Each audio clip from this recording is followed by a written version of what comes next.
শুভেচ্ছা, আমন্ত্রণ দুপুরে বাংলাদেশের আয়োজনে। শুরুতেই জানিয়ে দেব শিরোনামগুলো।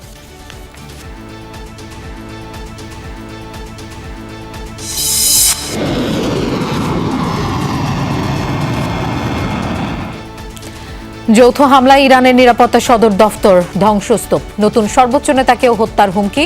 মধ্যপ্রাচ্যে মার্কিন ঘাঁটিগুলোয় ড্রোন মিসাইল ছুড়ে যাচ্ছে তেহরান।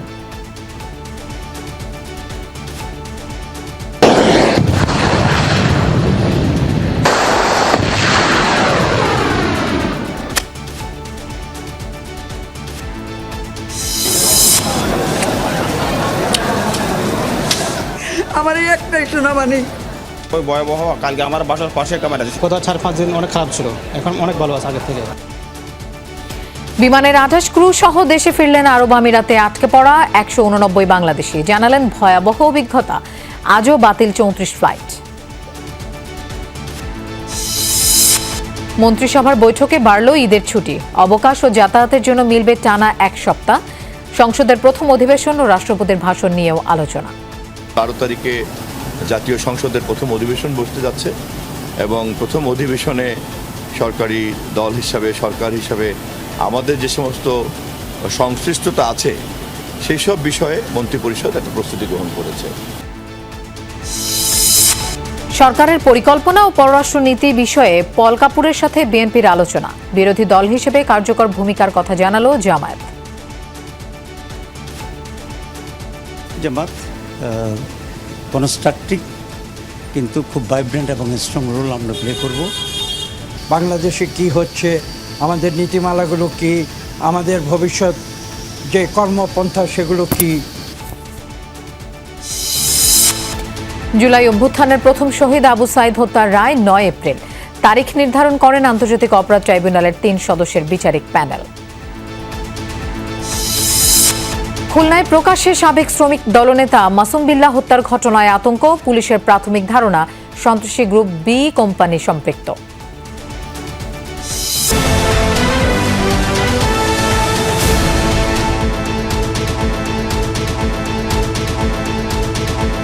দেখছিলেন শিরোনামগুলো। এছাড়াও দেশ বিদেশের আরো খবর নিয়ে দুপুরে বাংলাদেশে আপনাদের সঙ্গে থাকছি আমি মৌসুমী আহমেদ লোপা। ষষ্ঠ দিনের মতো ইরানে অব্যাহত যুক্তরাষ্ট্র ও ইসরায়েলের যৌথ তাণ্ডব। বুধবারও দেশটির একের পর এক গুরুত্বপূর্ণ সামরিক স্থাপনা লক্ষ্য করে চালানো হয় হামলা। সবচেয়ে ক্ষতিগ্রস্ত রাজধানী তেহরান।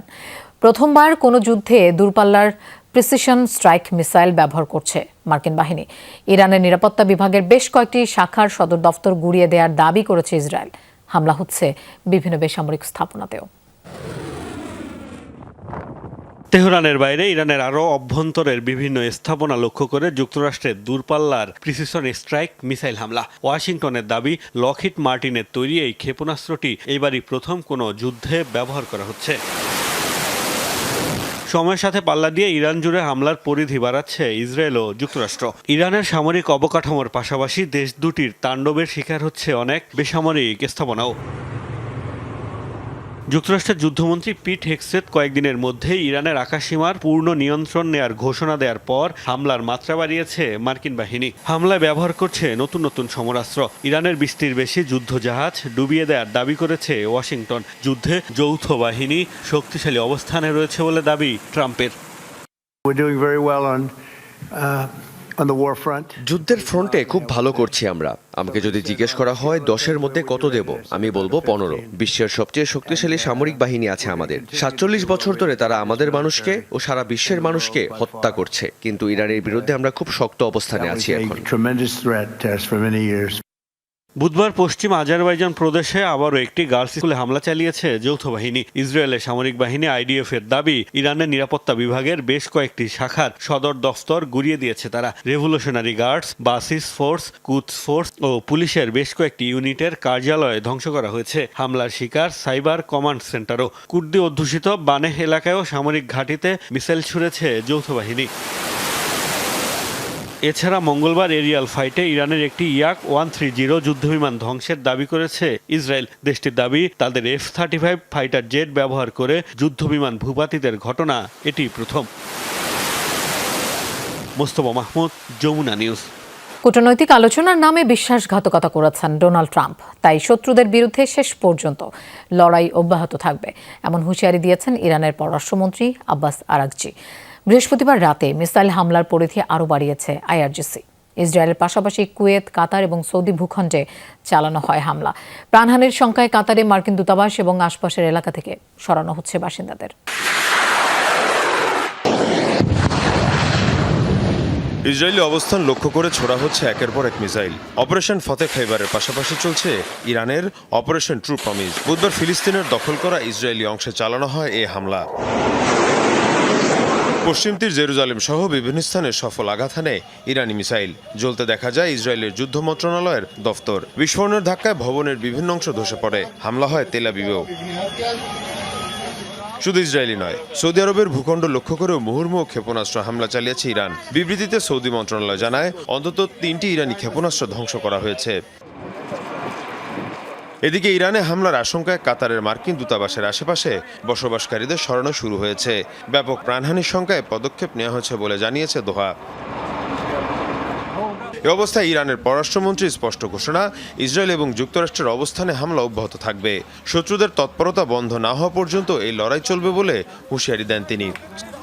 প্রেসিডেন্ট ট্রাম্প কূটনীতি ইস্যুতে বিশ্বাসঘাতকতা করেছেন। যুদ্ধের আগে তারা আমাদের সাথে আলোচনায় বসে, তাদের কারণে পরমাণু আলোচনা ব্যর্থ হয়েছে। এদিকে কুয়েত উপকূলে একটি ট্যাঙ্কার বিস্ফোরিত হয়েছে। আন্তর্জাতিক বিভিন্ন গণমাধ্যমে দাবি, ইরানের পক্ষ থেকে চালানো হামলার কারণেই এই বিস্ফোরণ। মীর মুশফিকা হাসান, যমুনা নিউজ। ইরানের পরবর্তী সর্বোচ্চ নেতাকেও হত্যার হুমকি দিয়েছেন মার্কিন প্রেসিডেন্ট ডোনাল্ড ট্রাম্প। বুধবার ওভাল অফিসে বলেন, যিনি তেহরানের নেতা হতে চাইবেন, মৃত্যুই হবে তার পরিণতি। দেশটির নেতৃত্ব সম্পূর্ণ বিপর্যস্ত বলেও মন্তব্য করেন মার্কিন প্রেসিডেন্ট। বলেন, খুব দ্রুত নেতাদের হারাচ্ছে দেশটি। ইরানে চালানো মার্কিন ইসরায়েলি যৌথ অভিযানে নিহত হয়েছেন দেশটির সর্বোচ্চ নেতা আয়াতুল্লাহ আলী খামেনি সহ 40 জনের বেশি শীর্ষ কর্মকর্তা।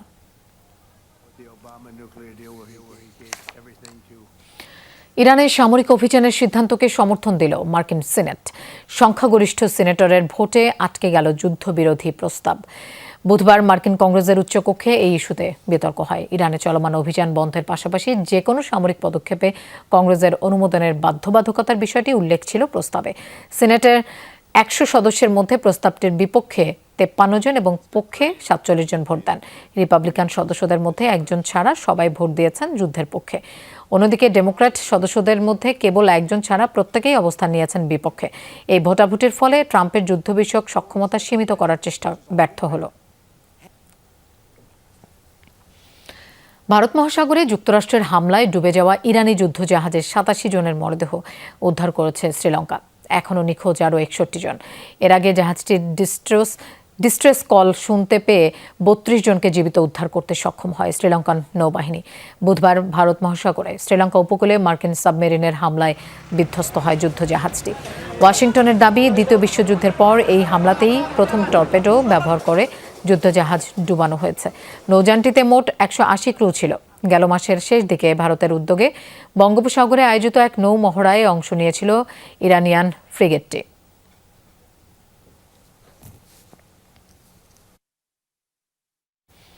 লেবাননে একাধারে স্থল ও আকাশপথে চলছে ইসরায়েলের অভিযান। হিজবুল্লাহ দমনের নামে দক্ষিণের পাশাপাশি উত্তরাঞ্চলেও হয়েছে জোরদার হামলা। নিহত কমপক্ষে 5 জন। দেশটির দক্ষিণে আরও সেনা মোতায়েনের কথা জানিয়েছে তেল আবিব।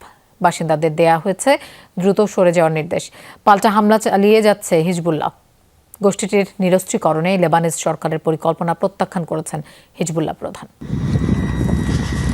লেবাননের দক্ষিণের সীমান্তবর্তী ভূখণ্ডে ইসরায়েলি সেনাদের টহল। অঞ্চলটির 5টি পয়েন্টে তৎপর নেতানিয়াহু বাহিনী ঢুকতে চাইছে আরও ভেতরের দিকে। সেই লক্ষ্যে অঞ্চলটিতে বাড়ানো হচ্ছে সেনা উপস্থিতি।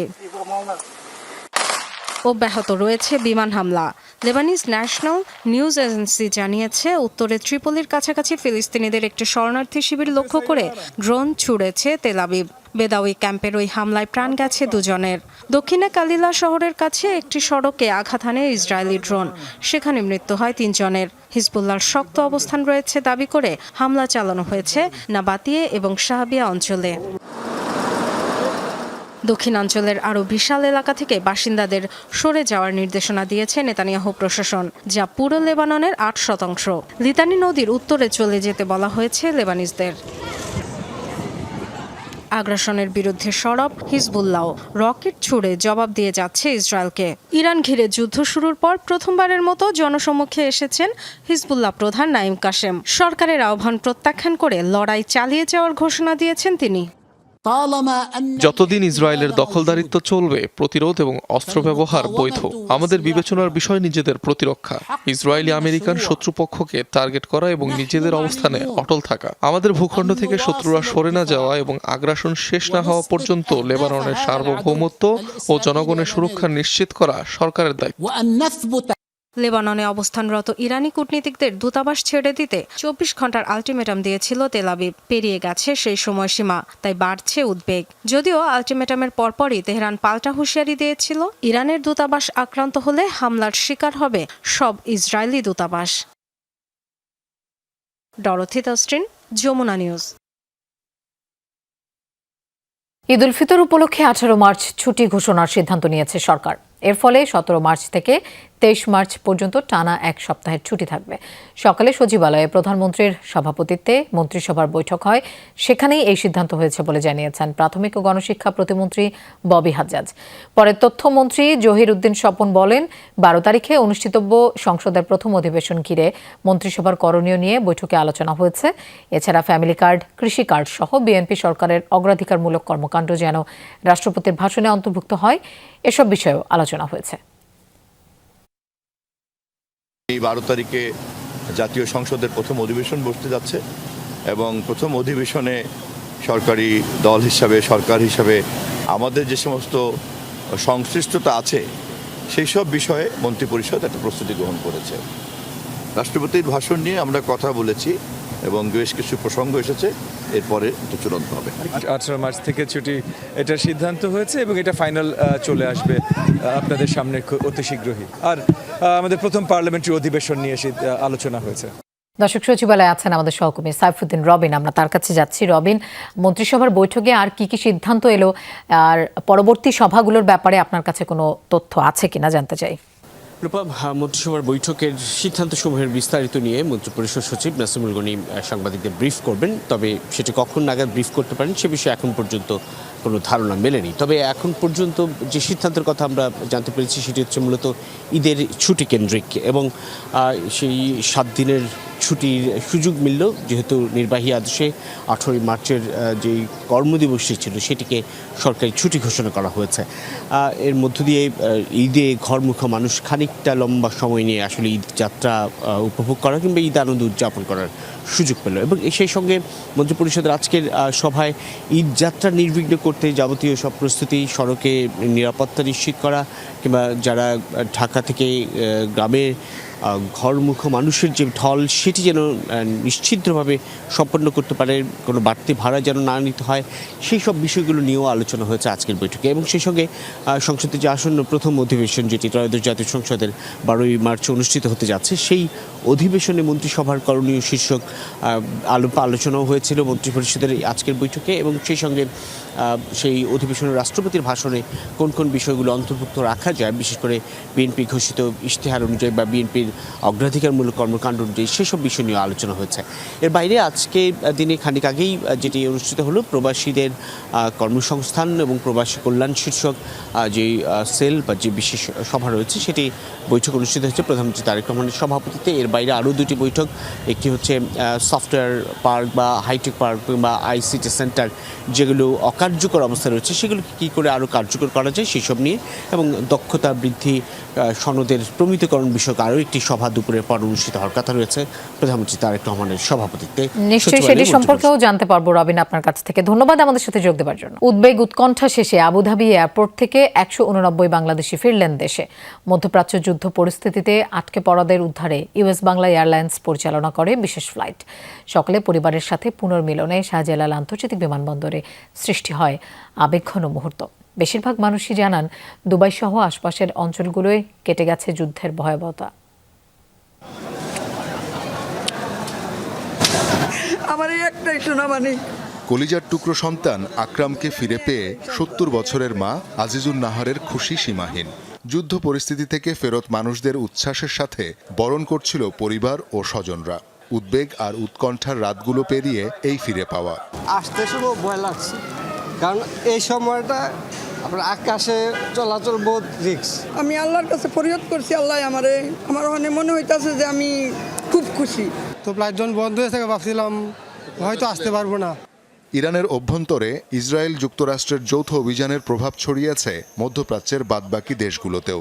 মার্কিন ঘাঁটিগুলোই তেহরানের মূল টার্গেট, যার জেরে সংযুক্ত আরব আমিরাতও আক্রান্ত হয়। নানা অনিশ্চয়তার পর দেশের মাটিতে পা রেখে ভুক্তভোগীরা জানালেন স্বস্তি। মিসাইল মারতেছে, এভাবে ভয় তো একটু থাকে, তাই না? ড্রোনগুলো যেগুলো ওরা মারতেছে ওই আকাশ থেকে ওরা করে দিচ্ছে। মনে হয় না যে আমরা আবার কোনো সময় দেশে আসবো বা মানে পরিবারের সাথে দেখা সাথে হবে এরকম। যখন কালকে এয়ারপোর্ট আসছিলাম তখন আমার টিকিট মিস হয়ে গেছে, রিপ্লাই আমার কোম্পানি আপডেট করে দিচ্ছি। মিসাইল মারছে বাদুবাই থেকে আমার বাসার রোম সর্বোচ্চ 8 কিলোমিটার। অবস্থা খুবই খারাপ, এখানে খুবই ভয়াবহ। আমাদের বাংলাদেশ থেকে বিশেষ ফ্লাইট দেওয়া উচিত ইমার্জেন্সি। তারা জানান দুবাই সহ আরব আমিরাতের অন্যান্য অঞ্চলে যুদ্ধের পরিস্থিতি অনেকটাই কেটে গেছে। আমি ছিলাম আপনার দেরাতে, দুবাই দেরাতে। আমাদের পাশে কিন্তু আবার বাদ দুবাই আছে, ওখানে আমেরিকান কনসাল্ট আছে, ওখানেও কাল মেবি ওখানেও অ্যাটাক করা হয়েছে। আমাকে সাধারণ মানুষের উপর কোনো অ্যাটাক নাই।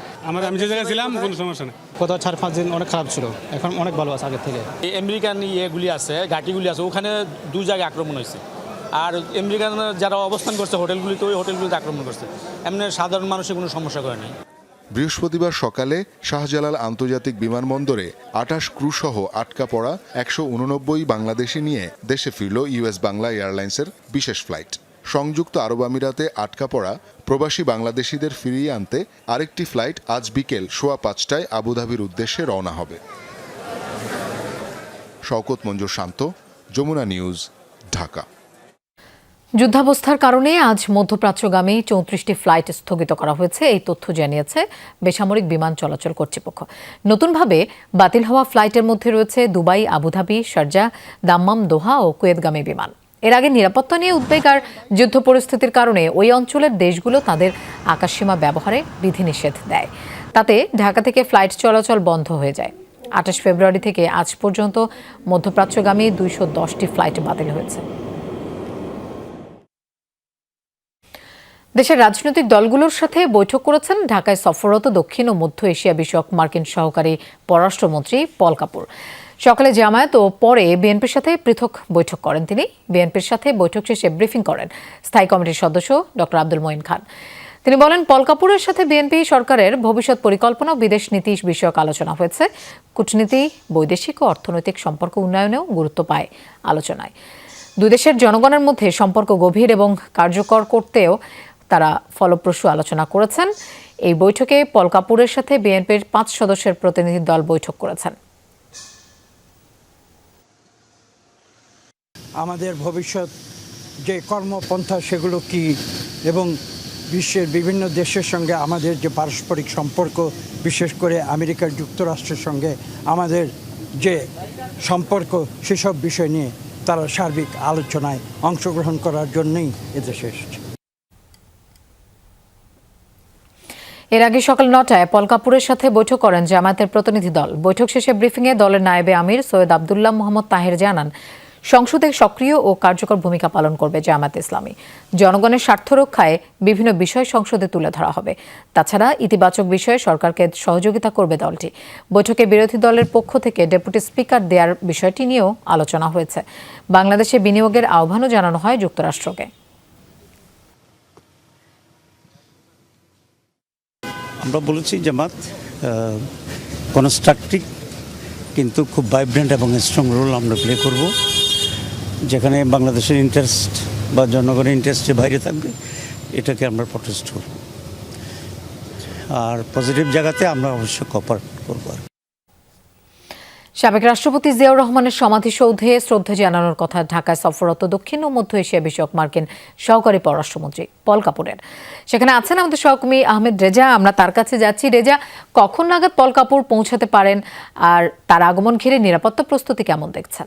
লোপা নির্ধারিত সময়সূচি ছিল দুপুর 1টা, সেটা আসলে কিছুটা বিলম্ব হয়েছে। এখানে সাবেক রাষ্ট্রপতি শহীদ প্রেসিডেন্ট জিয়াউর রহমান এবং একই সাথে সাবেক প্রধানমন্ত্রী বেগম খালেদা জিয়ার তার আসলে যেই সমাধিস্থল রয়েছে সেখানে শ্রদ্ধা জ্ঞাপন করার কথা রয়েছে ঢাকা সফররত মার্কিন সহকারী পররাষ্ট্রমন্ত্রী পল কাপুরের, এবং এখানে দিনের কর্মসূচিতে এটি আসলে তার তৃতীয় কার্যক্রম বলা চলে। এর আগে আপনি যেমনটি জানাচ্ছিলেন যে সকালবেলা রাজনৈতিক দলগুলোর সাথে তার বৈঠকটি ছিল, সেটি বাংলাদেশে নিযুক্ত রাষ্ট্রদূত ব্রেন ক্রিস্টেনসেনের বাসভবনে, নিজস্ব বাসভবনে। সেখানে প্রথমেই জামাতের সাথে তার দ্বিপাক্ষিক যে বৈঠকটি সেটি আসলে অনুষ্ঠিত হয়। 5 সদস্যের একটি প্রতিনিধি দল সেখানে অংশ নিয়েছিল। একই সাথে পরবর্তীতে সকাল 10টায় মূলত এনসিপির যে সদস্য বা প্রতিনিধি দল রয়েছে তাদের অংশগ্রহণের কথা ছিল, যদিও সেটি দলের আহ্বায়ক নাহিদ ইসলাম ঢাকায় না থাকার কারণে সেটি তারা সেই জায়গা থেকে মূলত স্থগিত করা হয়েছে বলে জানানো হয়েছে এনসিপির পক্ষ থেকে। এবং পরবর্তীতে বিএনপির 5 সদস্যের একটি প্রতিনিধি দল কিন্তু তারা বৈঠক করেছে এই মার্কিন ঢাকা সফররত মার্কিন সহকারী পররাষ্ট্রমন্ত্রীর সাথে। বেশ কিছু বিষয় আলোচনা হয়েছে লোপা, বিশেষ করে জামাতের সাথে যে সংসদীয় ব্যবস্থা আসলে কেমন করে দাঁড়াবে এবং সেখানে বিরোধী দল হিসেবে জামাতের ভূমিকা কি থাকবে সে বিষয়ে কথা হচ্ছে। একই সাথে বিএনপির সাথে কিন্তু কথা হয়েছিল যে বিশেষ করে কূটনৈতিক এবং বৈদেশিক এবং অর্থনৈতিক সমৃদ্ধি বাড়াতে বাংলাদেশ যুক্তরাষ্ট্র কিভাবে দ্বিপাক্ষিক সম্পর্ক উন্নয়নের মাধ্যমে মানুষের সম্পর্ক উন্নয়নের মাধ্যমে কাজ করে যেতে পারে বিষয়গুলো নিয়ে কথা হয়েছে। একটু পরেই হয়তো আসবেন, সেই খবর আপনাদের মাধ্যমে জানাবো। লোপা। নিশ্চয়ই রেজা, ধন্যবাদ আমাদের সাথে যোগ দেওয়ার জন্য। জুলাই অভ্যুত্থানের প্রথম শহীদ আবু সাইদ হত্যার রায় 9 এপ্রিল। আজ এই তারিখ ঘোষণা করলেন আন্তর্জাতিক অপরাধ ট্রাইব্যুনাল। সকালে বিচারপতি সৈয়দ নজরুল ইসলাম চৌধুরীর 3 সদস্যের বিচারিক প্যানেল এই দিন ধার্য করেন। গেল বছরের 30 জুন এই মামলা সংশ্লিষ্ট 30 আসামির বিরুদ্ধে আনুষ্ঠানিক অভিযোগ আমলে নেন আন্তর্জাতিক অপরাধ ট্রাইব্যুনাল 2। এই মামলায় তদন্ত কর্মকর্তা সহ মোট 25 জনের সাক্ষ্য নেওয়া হয়, যার মধ্যে অন্যতম সংসদ সদস্য এনসিপি নেতা হাসনাত আবদুল্লাহ। বেগম রোকেয়া বিশ্ববিদ্যালয়ের তৎকালীন ভিসি হাসিবুর রশিদ সহ 30 আসামির মধ্যে এই মামলায় গ্রেফতার 6 জন। তারা হলেন বেগম রোকেয়া বিশ্ববিদ্যালয়ের সাবেক প্রক্টর শরীফুল ইসলাম, সাবেক সহকারী রেজিস্ট্রার রাফিউল হাসান রাসেল, রেজিস্ট্রার কার্যালয়ের সাবেক কর্মচারী মোহাম্মদ আনোয়ার পারভেজ, পুলিশের সাবেক সহকারী উপপরিদর্শক আমির হোসেন, সাবেক কনস্টেবল সুজন চন্দ্র রায় ও নিষিদ্ধ সংগঠন ছাত্রলীগের নেতা ইমরান চৌধুরী ওরফে আকাশ।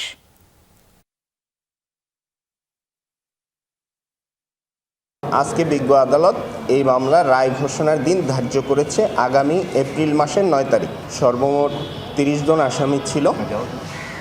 আসামিদের মধ্যে 6 জন অ্যারেস্টেড ছিল, বাকিরা পলাতক। এবং আমরা সর্বমোট 25 জনের সাক্ষ্য গ্রহণ করেছি। খুলনার রূপসা উপজেলা শ্রমিক দলের সাবেক আহ্বায়ক মাসুম বিল্লাহকে গুলি করে ও কুপিয়ে হত্যার ঘটনায় এখনো মামলা হয়নি। মরদেহ ময়নাতদন্তের জন্য খুলনা মেডিকেল কলেজ হাসপাতালের মর্গে রাখা হয়েছে। ময়নাতদন্ত শেষে মরদেহ পরিবারের কাছে হস্তান্তর করা হবে। এর আগে বুধবার রাতে খুলনায় দুর্বৃত্তদের গুলি ও ধারালো অস্ত্রের আঘাতে নিহত হন মাসুম বিল্লাহ। তিনি উপজেলা শ্রমিক দলের সাবেক আহ্বায়ক এবং আন্তঃজেলা পরিবহন শ্রমিক ইউনিয়নের সাবেক সভাপতি ছিলেন। পুলিশ জানায় পরিবারের সদস্যদের নিয়ে ঈদের কেনাকাটা করছিলেন মাসুম বিল্লাহ। এ সময় সন্ত্রাসীদের 5 থেকে 7 জনের একটি গ্রুপ তাকে গুলি করে এবং ধারালো অস্ত্র দিয়ে কুপিয়ে জখমের পর পালিয়ে যায়। স্থানীয়রা উদ্ধার করে হাসপাতালে নিলে চিকিৎসক তাকে মৃত ঘোষণা করেন। এদিকে মাসুম বিল্লাহকে গুলি করে পালানোর সময় অশোক ঘোষ নামে একজনকে আটক করে পুলিশ ও স্থানীয়রা। আটক অশোক সন্ত্রাসী গ্রুপ বি কোম্পানির সদস্য। গ্রুপটির প্রধানের নাম নূর আজিম ওরফে গ্রেনেড বাবু। ডাক বাংলায় মার্কেটে আসে, ওইখান থেকে বের হয়ে বাসায় আসার পথেই মানে অটোতে উঠবে এই মুহূর্তেই এই দুর্ঘটনাটা ঘটে।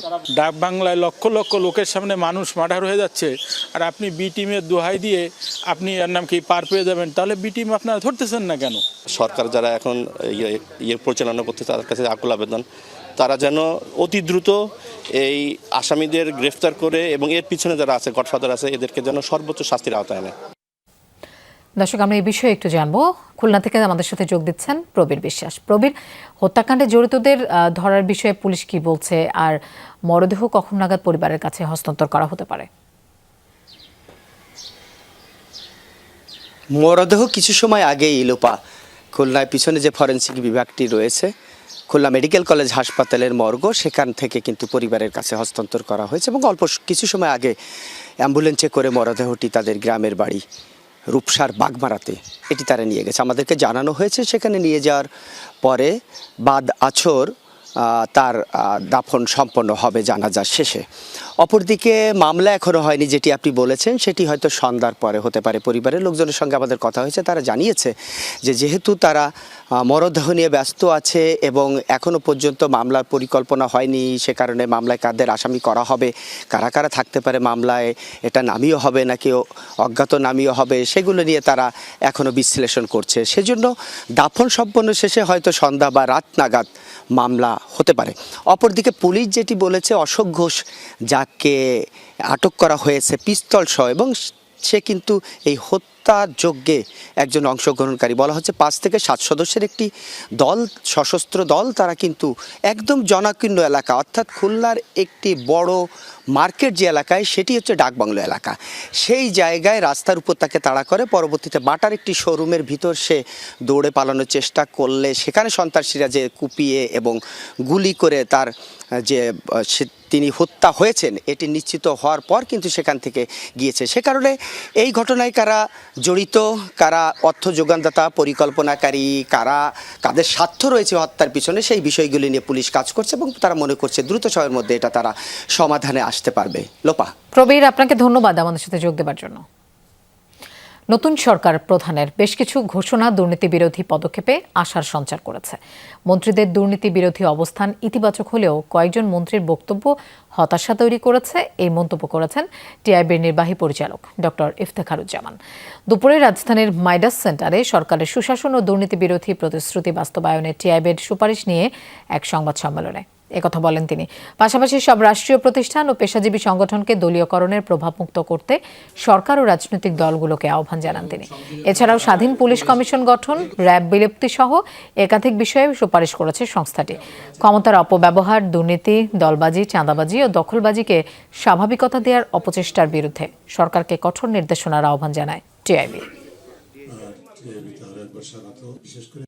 ক্ষমতাসীন দল এবং বিএনপির বিভিন্ন পর্যায়ের নেতা কর্মী এবং সমর্থকদের এবং আমলাতন্ত্র এবং ব্যবসায়ীদের প্রায় সকল পেশাজীবীর মধ্যেই শুদ্ধতার চর্চা নিশ্চিত করতে হবে এবং সেই জন্য দল ও সরকারের শীর্ষ পর্যায় থেকে দুর্নীতির বিরুদ্ধে শূন্য সহনশীলতার দিক নির্দেশনা সহ সর্বোচ্চ গুরুত্ব প্রদান করতে হবে।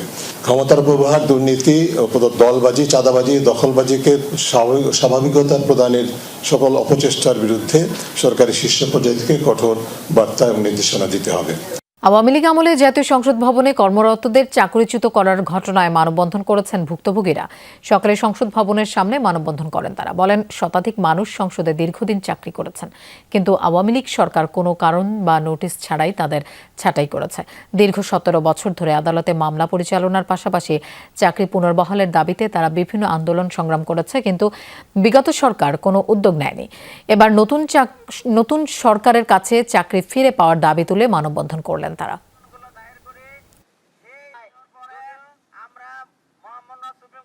2009 ও 2010 সালে আমাদেরকে অন্যায়ভাবে নিয়ম বহির্ভূতভাবে চাকরিচ্যুত করা হয়েছিল। আমাদেরকে চাকরিতে পুনর্বহাল করতে হবে, আমাদের সুযোগ সুবিধা দিতে হবে।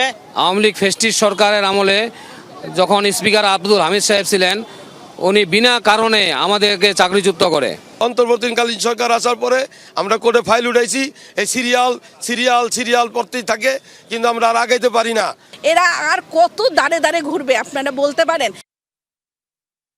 সম্মিলিত ইসলামী ব্যাংকের আমানতকারীদের উপর আরোপিত সিদ্ধান্তকে শরিয়া বিরোধী বলছেন গ্রাহকরা। সকালে বাংলাদেশ ব্যাংকের সামনে মানববন্ধন করেন ভুক্তভোগীরা। বলছেন, মুনাফা কমিয়ে আনার নামে হেয়ার কাট পদ্ধতি চালু করা হচ্ছে, যা গ্রাহক স্বার্থের পরিপন্থী। এটাকে কালো আইন হিসেবে আখ্যা দিচ্ছেন তারা। গ্রাহক অধিকার সুরক্ষায় তারা গভর্নরের হস্তক্ষেপ চান। বলেন, 2024 ও 25 সালের চুক্তি অনুযায়ী আমানতকারীদের মুনাফা সহ আসল টাকা ফেরত দিতে হবে। সম্মিলিত ইসলামী ব্যাংকেও সকল প্রকার লেনদেন স্বাভাবিক করার তাগিদ দেন তারা। মেয়াদ শেষে চুক্তি অনুযায়ী ফিক্সড ডিপোজিট, ডিপিএস, এমটিডিআর এর টাকা ফেরত চান তারা। অভিযোগ, যারা ব্যাংক লুটপাট করেছে তাদের শাস্তির আওতায় না এনে দায় চাপানো হচ্ছে আমানতকারীদের উপরে। দাবি না মানলে 12 মার্চ থেকে বাংলাদেশ ব্যাংক ঘেরাও করার হুঁশিয়ারি দেন তারা। আমাদের মূল দাবিটা হলো হেয়ার কাট আমরা মানি না, মানব না।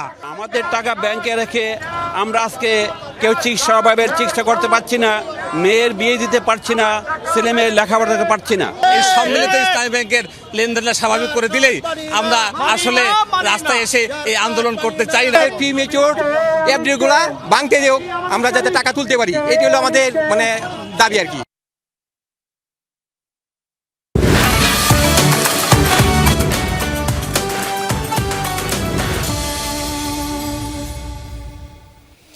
ঈদের আনন্দ মানেই নতুন পোশাকের ঘ্রাণ, আর সেই আনন্দ কয়েকগুণ বেড়ে যায় যদি পরিবারের সবাই একই রঙের বা নকশার পোশাকে সেজে ওঠেন।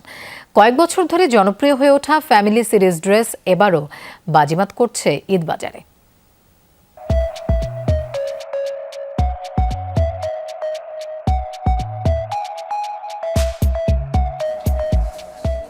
বাবা আর ছেলের পরনে কারুকাজের পাঞ্জাবি, আর মা ও মেয়ের জন্য একই থিমের শাড়ি বা সালোয়ার কামিজ। পরিবারের এই একাত্মতা ফুটিয়ে তুলতেই ঈদের বাজারে এখন তুঙ্গে ফ্যামিলি সিরিজের চাহিদা। দেশীয় ব্র্যান্ডগুলো এবার নিয়ে এসেছে বৈচিত্র্যময় সব কালেকশন। শুধু সুতি নয়, সিল্ক, লিনেন কিংবা মসলিনের উপর করা হয়েছে আধুনিক সব কাজ। ঈদ গরমের সময় হওয়ায় কাপড় নির্বাচনেও প্রাধান্য দেওয়া হয়েছে আরামকে।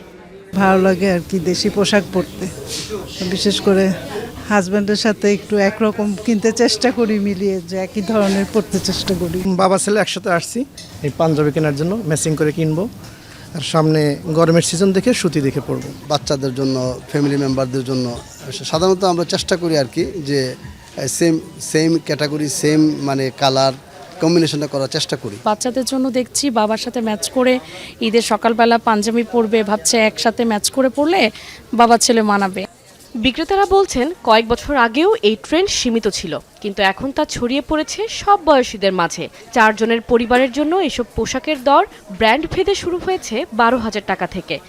ফ্যামিলি সিরিজের অনেক রকমের ডিজাইন আছে এবং বাচ্চাদের চাহিদাটার জন্য সবাই একসাথে এটা মিলেমিশে পড়তে অনেক পছন্দ করে। মানে ঈদের আমেজটাকে আরও ভালোভাবে করার জন্য, ফ্যামিলি সিরিজটাকে পড়ার জন্য ওনারা আগ্রহী থাকে। আমাদের অন্দরসের এটা হচ্ছে সবচেয়ে প্রথম চাহিদা হচ্ছে ফ্যামিলি সিরিজ, আর এটাকেই ঘিরে আমাদের ঈদের আনন্দটা। বাবা ছেলে মা মেয়ে পুরো ফ্যামিলি কম্বো যেটা আর কি, সেটা প্রতিবারের নেই এবারও এসেছে এবং এগুলো খুব রিজনেবল প্রাইজের মধ্যে ক্রেতার চাহিদা অনুযায়ী পাচ্ছেন আর কি। পোশাক কেবল আবরণের নাম নয়, বরং তা সম্পর্কের গভীরতাকেও ফুটিয়ে তোলে। আর এই ম্যাচিং ড্রেসের মাধ্যমে ঈদের আনন্দকে ভাগ করে নেওয়ার এই সংস্কৃতি ফ্যাশন জগতে এক নতুন মাত্রা যোগ করেছে। কাশপিয়া রুহি, যমুনা নিউজ, ঢাকা। রাজধানীর আদাবর ও শ্যামলী হাউজিং এলাকায় মাদক ও সন্ত্রাস বিরোধী অভিযানে মাদক ও দেশীয় অস্ত্রসহ 6 জনকে আটক করেছে পুলিশ। বুধবার গভীর রাতে অভিযান চালিয়ে শ্যামলীর 52 কাটা এলাকা থেকে তাদের আটক করা হয়। পুলিশ জানায় দীর্ঘদিন ধরে ওই এলাকায় মাদক বিক্রি ও সরবরাহের অভিযোগ ছিল। আটক ব্যক্তিদের মধ্যে একজনের বিরুদ্ধে হত্যা মামলাও রয়েছে। অভিযানের সময় 3টি চাপাতি ও 3টি ছোড়া উদ্ধার করা হয়। পুলিশ বলছে মাদক ব্যবসা, ছিনতাই সহ বিভিন্ন অপরাধ দমনে নিয়মিত অভিযান চালানো হচ্ছে। যে কোনো মূল্যে মোহাম্মদপুর এলাকাকে মাদক ও সন্ত্রাস মুক্ত করতে অভিযান অব্যাহত থাকবে বলে জানিয়েছে আইন শৃঙ্খলা বাহিনী। দর্শক, মধ্য ও দক্ষিণ এশিয়া বিষয়ক মার্কিন সহকারী পররাষ্ট্রমন্ত্রী পল কাপুর এই মুহূর্তে পৌঁছেছেন জিয়া উদ্যানে। শহীদ জিয়াউর রহমান এবং খালেদা জিয়ার সমাধিসৌধে শ্রদ্ধা জানাবেন তিনি। সেখানে আছেন আমাদের সহকর্মী আহমেদ রেজা। আমরা তার কাছে যাচ্ছি। রেজা, পল কাপুর তো পৌঁছেছেন, আমরা দর্শক আমরা দেখতে পাচ্ছি জিয়া উদ্যানে এই মুহূর্তে শ্রদ্ধা নিবেদন করছেন দক্ষিণ ও মধ্য এশিয়া বিষয়ক মার্কিন সহকারী পররাষ্ট্রমন্ত্রী পল কাপুর।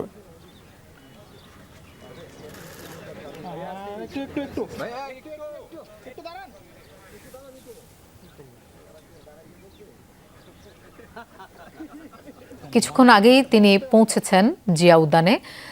এর আগে আরও বিভিন্ন দলের সাথে তিনি বৈঠক করেছেন, বিএনপির সাথে করেছেন, জামায়াত ইসলামের সাথেও বৈঠক করেছেন। বিভিন্ন ইস্যুতে আলোচনা হয়েছে মার্কিন সহকারী পররাষ্ট্রমন্ত্রী পল কাপুরের সাথে। এই মুহূর্তে তিনি পৌঁছেছেন জিয়া উদ্যানে। শহীদ জিয়াউর রহমান এবং বেগম খালেদা জিয়ার সমাধিসৌধে তিনি শ্রদ্ধা নিবেদন করবেন। তার আগমন ঘিরে ব্যাপক নিরাপত্তা ব্যবস্থা জোরদার করা হয়েছে। আমরা সেই দৃশ্যই দেখছিলাম। বিএনপিকে ক্ষমতায় আনতে অন্তর্বর্তী সরকারের মধ্যে থেকে নানা ষড়যন্ত্র করেছেন বর্তমান পররাষ্ট্রমন্ত্রী ডক্টর খলিলুর রহমান। সকালে জামায়াতে ইসলামের কেন্দ্রীয় কার্যালয়ে হওয়া সংবাদ সম্মেলনে এই অভিযোগ তোলেন দলটির নায়েবে আমির ডাক্তার সৈয়দ আব্দুল্লাহ মোহাম্মদ তাহের। তিনি আরও অভিযোগ করেন, সাবেক উপদেষ্টা রিজওয়ানা হাসানের বক্তব্যে মিলেছে ইলেকশন ইঞ্জিনিয়ারিংয়ের প্রমাণ। দাবি তোলেন, জাতির সামনে ইলেকশন ইঞ্জিনিয়ারিংয়ের বিষয়টি স্পষ্ট করতে হবে সাবেক উপদেষ্টাদের, কারণ জাতির সুষ্ঠু নির্বাচনের আকাঙ্ক্ষাকে তারা ভণ্ডুল করে দিয়েছে। গণভোটের রায় নিয়ে তিনি বলেন, জনগণ সংস্কারের পক্ষে রায় দিয়ে জানিয়েছেন, কিন্তু এই সরকার সংস্কার প্রক্রিয়া থেকে সরে এসে নানাভাবে জনগণের স্বার্থের বিরুদ্ধে দাঁড়াচ্ছে।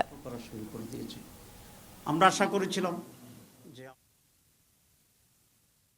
অ্যাডভোকেট রিজওয়ানা তিনি একটা সাংবাদিকের সাথে কথা বলে এটা প্রকাশ করেছেন, তাহলে বোঝা যায় আমরা যে ইলেকশন ইঞ্জিনিয়ারের যে কথা আসছিল বা আসছে সেটাকেই উনি নিজেই স্বীকার করে রাজসাক্ষী হয়েছেন।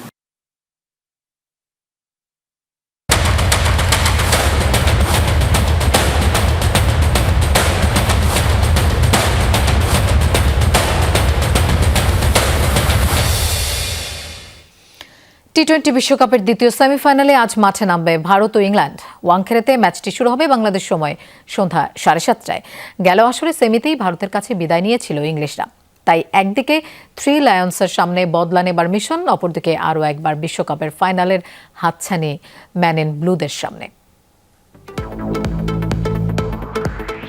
2022 থেকে 2024 অ্যাডিলেড থেকে গায়ানা টি-20 বিশ্বকাপের সবশেষ 2 আসরেই সেমির মঞ্চে ভারতের মুখোমুখি হয়েছে ইংল্যান্ড। প্রথমবার ইংলিশরা জিতলেও শেষবার বদলা নেয় ভারত।